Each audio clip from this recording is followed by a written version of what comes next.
Bienvenidos, seguimos en Dimensión. Nuestro tema de hoy es la política fiscal. Ricardo, sigamos hablando de la importancia de esa integralidad. Para reformar realmente el sistema fiscal del país, ¿cuáles son los elementos que deben darse? Pues efectivamente, y tal vez voy a empezar al revés, ¿verdad? Han habido muchos intentos de reforma tributaria y claramente todos han fracasado. ¿Por qué? Porque el contribuyente, la ciudadanía, el que debiera ser el poder político mayor, no percibe que eso tenga un norte alguno. Yo diría, con un programa de gasto que funcione de manera eficiente, que sea efectiva, es decir, que genere los resultados que supuestamente tiene que tener y que sea transparente, entonces yo creo que el resto de los componentes fiscales se pueden viabilizar. Incluso la deuda pública empezaría a hacer sentido, porque lo que pasa, y endeudar al país para malgastar, es tan grave como tributar para malgastar. Pero incluso sabemos que endeudarse para hacer una inversión de alto retorno social, económico, el que querramos, entonces el déficit fiscal no nos preocupará tanto. El problema es que tributamos para gastar mal, nos endeudamos para gastar mal.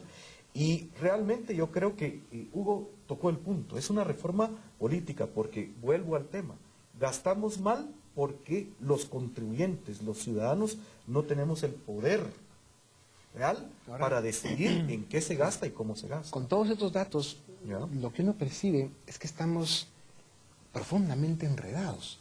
En un país donde tenemos más del 50% de pobreza, y que es un problema crónico que lleva más de 30 años de ser así, realmente muchos más, pero digamos desde la apertura democrática. 70% de la economía es informal. Tenemos situaciones como que los 7 principales productos de exportación suman en su totalidad un poquito menos de lo que entra por remesas familiares cada año en Guatemala. Eso nos debe despertar a decir, miren, tenemos un problema estructural profundo y estamos enredados en, por ejemplo, este tema de la política fiscal, de cuánto se cobra impuestos, cómo se gastan. Eso nada más es una pequeña parte de Guatemala que no está resolviendo nuestro problema. Lo que existe toda esa otra problemática social, económica, incluso política, que está como a la deriva, ¿no? Y entonces nos hace ser un país muy enredado. ¿Cómo rescatamos? Y la política fiscal puede y debiera ser una locomotora, un eje, cursor, que rescate un poco todo el sistema, ordenando la política, la economía informal, siendo una verdadera promotora de inversión. La política fiscal puede y debe ser una promotora de inversión para un país. Y eso resolvería muchos de estos problemas sistémicos que tenemos tan aberrantes. Bueno, hay una solución que es relativamente sencilla, pero implica muchísimo compromiso, que la mencionaba Pedro hace un momento. Parte y quizás la mayor parte del problema que tienen países como los nuestros es que no se pueden comprometer con ningún conjunto de reglas del juego estables de manera creíble a largo plazo. Entonces, hablábamos de reformas tributarias, cada 4 años hay una reforma tributaria. Y el problema es que esas inversiones que son muy productivas, inversiones que requieren mucho tiempo para madurar, ¿quién diablos se va a meter en un país donde igual hoy hay una tasa y mañana me la bajan y pasado me la suben y traspasado me la triplican? Yo creo que ese es uno de los gravísimos riesgos que tenemos como país, que fuera lo que fuera, fueran tasas altas, fueran tasas bajas, me refiero a los impuestos en específico, lo importante sería, las vamos a poner y las vamos a dejar de estar trasteando.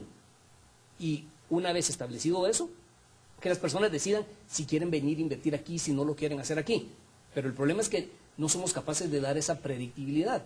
Y cuando uno hace análisis sectoriales, uno se da cuenta que muchos inversionistas a lo que más miedo le tienen es a la inestabilidad en las reglas de juego, a la incertidumbre regulatoria, a la incertidumbre tributaria, más que en sí mismo que una tasa sea alta, que una tasa sea baja. ¿Qué países lo han hecho bien? Porque al final, aquí como que quisiéramos inventar el agua azucarada.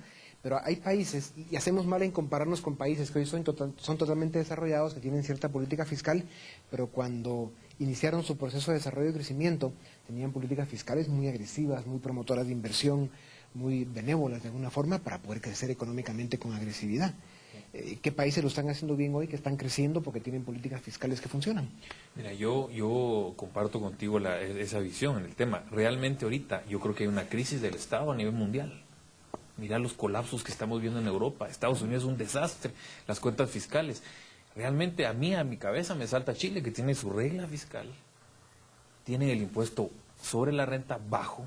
¿Por qué? Porque privilegiar la inversión, bajarle el impuesto sobre la renta a las empresas, vas a generar inversión, vas a generar empleo, mano de obra y crecimiento. O sea, eso no lo ha ni siquiera dudado la izquierda en Chile. El ISR en Chile es de 16-18% sobre las empresas. Los países ricos de Europa sí se hicieron ricos. Exactamente. Lo que pasa es que luego, conforme fueron teniendo recursos, fueron subiendo tasas y hoy están como están. Entonces tenés eso y tamaño. Hay también evidencia empírica de que un Estado muy grande es contraproducente y un Estado muy pequeño también. Entonces, Chile lo tiene alrededor de 18 o 20%, más de ahí no necesitas un Estado, porque realmente si no, el Estado empieza a mover la economía más allá de lo que necesitas. Yo sí creo que hay países que lo están haciendo, pero son muy contados con los dedos. O sea, no estamos viviendo un colapso del gobierno. O sea, por ejemplo, Perú, Colombia, que son países con los que nos pudiéramos comparar, ¿qué política fiscal tienen que está dando resultados con los niveles de inversión y crecimiento económico que están teniendo? Sí, cuentas balanceadas, un gobierno con cierta... Mira, no podés pretender que la inversión aumente si aumentas el ISR a las empresas. O sea, eso es de locos. Pensar que eso va a generar inversión, empleo y crecimiento. Con un país donde el Producto Interno Bruto anda por los $3.200 al año, reformas fiscales que tengan esas características de desmotivar la inversión, ¿no es una locura? Pero yo creo que también son reformas fiscales que, yo francamente creo que la inversión no viene a Guatemala por aspectos estructurales mucho más amplios. Además. ¿Verdad? Sí. Además, y es que yo quisiera ver, escuchándolos a ustedes, por ejemplo, yo puedo estar o no puedo estar de acuerdo con la regla fiscal a la que te refieres, o como lo que estabas diciendo, Hugo, pero estamos usando la primera persona de plural equivocadamente. Es que hacemos, no hacemos, decidimos, si hiciéramos, pero no somos nosotros los que estamos decidiendo. ¿A qué me refiero? ¿Quiénes son los que definen la política fiscal en nuestro país? Al final del día, ¿quiénes van a aprobar la deuda? ¿Quiénes aprueban el presupuesto? ¿Quiénes aprueban los impuestos? Al final de cuentas, el Ejecutivo está proponiendo, pero es el sistema político representado en el Congreso. Entonces, a mí lo que me preocupa es, no importa realmente si vamos o no vamos por una reforma, o digamos de tipo regla fiscal, o qué es lo que vamos a hacer. El problema es que, y ese sí es un problema estructural que se ha deteriorado con el tiempo, ¿ya? Es que quien está al final de cuentas decidiendo la política fiscal no es nosotros, no es Vamos, es un grupo que no está respondiendo a un interés nacional. Y esa sí es una falla estructural. Porque los impuestos lo decidieron un grupo que no representó un interés nacional o una estrategia de competitividad, de atracción de inversiones o de desarrollo social. Yo creería, me atrevería a responder que a quienes les ha ido bien son los que han logrado romper esa reforma política, han logrado hacer esa reforma política que tú dices. Lamentablemente, para eso se requiere de crisis, porque estas cosas por razonamiento e ilustración difícilmente llegan. Aquí yo creo que lo importante, en la línea que hablaba Ricardo, es que hay que empezar por algún lado. Y ese empezar por algún lado, para mí, suena mal y a muchos no les va a gustar, para mí es dejar de alimentar al monstruo. Cuando ese monstruo deje de alimentarse, entonces se generarán los incentivos para que hagan bien las cosas, porque hoy lamentablemente las reformas que se vengan en el futuro ya ni siquiera va a ser para gasto adicional en salud o en bienestar social, va a ser reformas tributarias para pagar lo que debemos y los intereses de lo que debemos. Entonces estamos realmente en una situación que o se corta de tajo o no hay salida. Ahora, ¿cómo se recorta de tajo? Yo lo que conozco son crisis, de crisis tipo 80 en Latinoamérica, 90 con México y el tequila. Lamentablemente esto no hay entendimiento por parte de quienes toman las decisiones, como bien decís, porque se están beneficiando. ¿Y va Guatemala hacia eso? Pedro. Yo diría que también, que vamos poco a poco.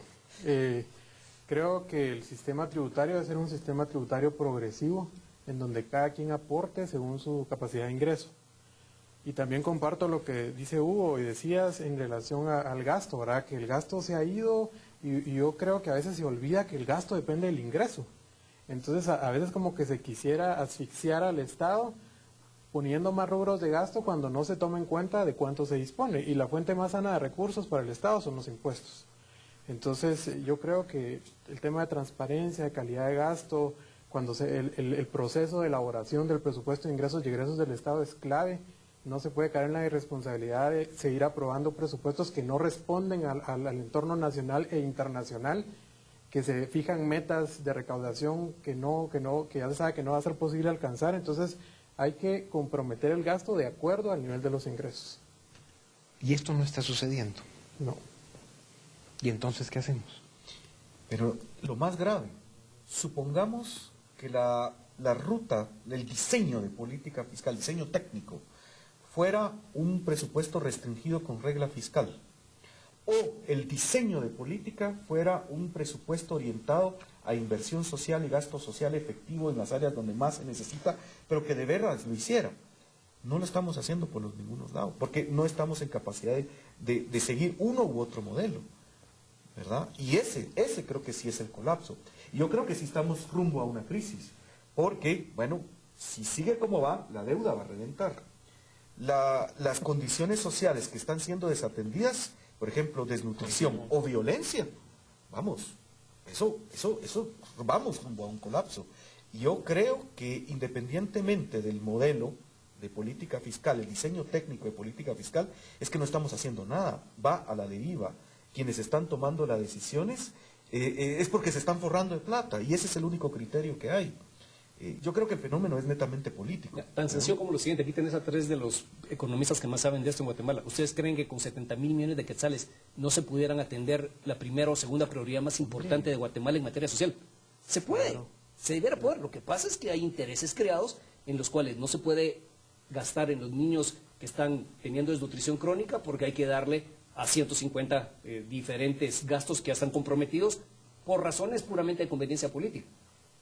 Lamentablemente, tal vez es frustrante para alguien no economista oír a unos economistas decir que el problema es político, pero también nosotros reconocemos nuestra limitación en el sentido de que más que hablar no podemos, más que publicar un campo pagado en los diarios donde un grupo de economistas de todos los sabores, colores y olores nos juntamos, no podemos, pero al final de cuentas, aquí lo que se requiere es, para mí, un poner hasta aquí, pero históricamente yo solo conozco de crisis donde lamentablemente no hay dinero para pagar. Entonces hay que apagar la luz y cerrar el gobierno. Entonces, Vamos a un corte antes de que nos apaguen la luz y regresamos a seguir con Dimensión y la política fiscal.